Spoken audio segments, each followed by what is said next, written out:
Bonjour à tous, bonjour tout le monde, j'espère que vous allez bien. Là je suis en train d'aller récupérer mon panier de fruits et légumes justement de chez Quel Bon Goût. Vous savez c'est la plateforme dont je vous parle très souvent. Et justement là c'est le jour de livraison, on est mercredi. Le principe il est simple en fait, c'est on passe la commande sur internet. Après en fonction du lieu où on habite dans Paris, on peut aller récupérer son panier de fruits et légumes. Du coup là j'y vais. Je voulais vous embarquer un petit peu avec moi pour vous montrer, vous montrer un petit peu la boutique. Les fruits et légumes qu'on y retrouve, les produits qu'on y retrouve, un petit peu le concept. Et après je vous déballerai tout ça une fois arrivé à la maison. À toutes.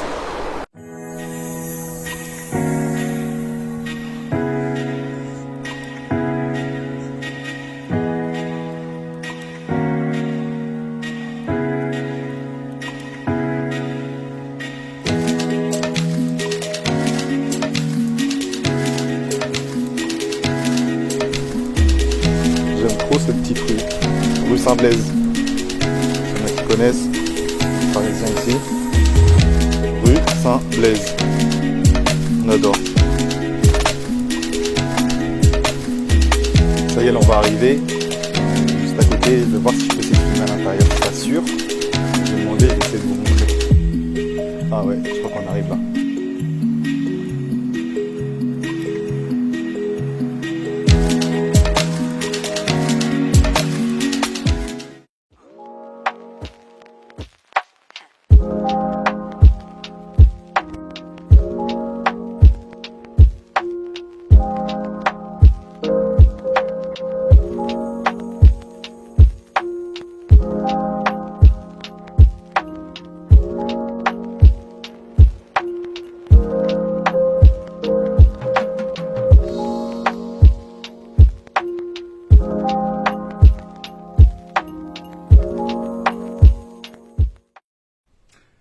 On est de retour à la maison avec les courses. Je voulais du coup vous présenter ce qu'on avait pu trouver ce matin chez Quel Bon Goût. Il n'y a pas que des fruits et des légumes en fait. Tout à l'heure j'ai dit ça quand j'étais dans la rue, mais j'ai fait une petite erreur. On a également du coup de la viande, du fromage, du miel. Il y a même là-bas, on peut retrouver du champagne, etc. Il y a plein de choses. Voilà, c'est juste pour faire le petit correctif. Il n'y a pas que des fruits et des légumes chez Quel Bon Goût.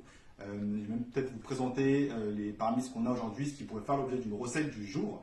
Je pense qu'on va partir peut-être sur un boudin noir aux pommes et aux pommes de terre. Voilà. Alors, petite présentation de ce qu'on a. On a des pommes ici, des topinambours juste là, des champignons de Paris ici. Là, on a des poires conférences juste là, du miel super bon là-bas. Je suis un peu dégoûté du fromage de chèvre aux figues qui était super beau, mais que j'ai totalement écrasé dans mon sac, donc il ne ressemble plus à grand-chose. Et comme je vous disais, il n'y a pas que des fruits et légumes, il y a également de la viande. Donc là, on a des lardons, donc on voit que ça vient de la ferme des Trois Châtaigniers. Là, on a du poulet, des ailes de poulet, là-bas du boudin noir, et ici de la truite. Donc un petit peu, voilà, c'est ce qu'on peut retrouver dans les courses du jour. Tout ça pour un total avoisinant les 35 euros, je crois. Donc ça me paraît assez raisonnable pour la quantité et pour la qualité surtout des produits qu'on y retrouve. Voilà.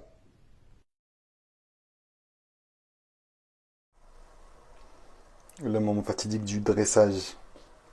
Moi, je suis nul au dressage. Je préfère l'admettre. Marine, la reine du dressage. Et voilà le résultat final. Et voilà ce que ça donne. Purée de pommes de terre, oignons caramélisés,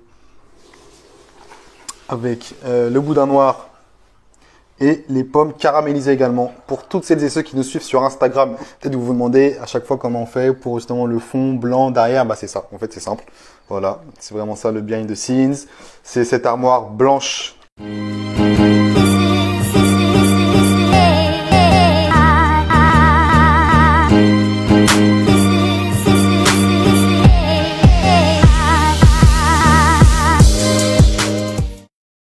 Je voulais juste revenir rapidement sur une question qui était venue dans les commentaires sur le premier épisode de la vidéo.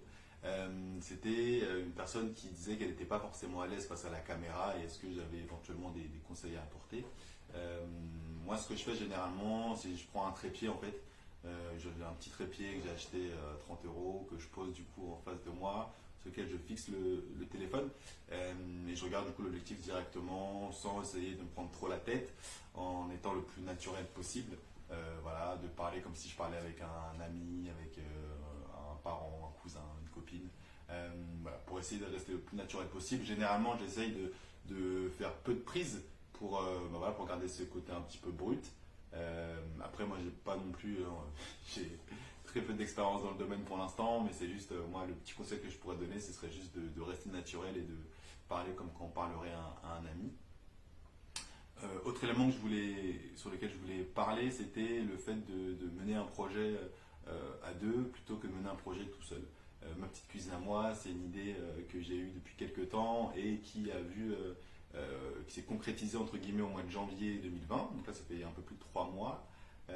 J'ai toujours eu, enfin depuis 2-3 années maintenant, j'ai été intéressé par les questions entrepreneuriales. Voilà, je voulais un petit peu voir quelles étaient mes passions, essayer de mener une activité par rapport à ça. C'est pour ça que ce projet est né autour de la cuisine. Marine, ma copine, m'a rejoint très rapidement dans l'aventure où elle s'investit de plus en plus, que ce soit dans l'écriture de recettes, d'articles, dans la préparation des recettes, dans le dressage. Je pense que vous l'avez vu également. Après, ce qu'il y a, c'est que du coup, il faut s'attendre à avoir des fois des désaccords, à pas avoir la même vision des choses. Je pense que c'est important aussi quand on met en place un projet à deux, bien être au courant entre guillemets, de la répartition des rôles.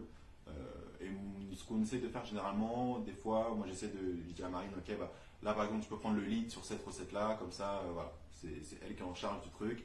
Et on n'a pas forcément l'impression que j'essaie trop de diriger, d'être trop, voilà, comme pas un tyran, mais quelqu'un qui veut trop avoir une vision, qui pense qu'il a que la bonne vision.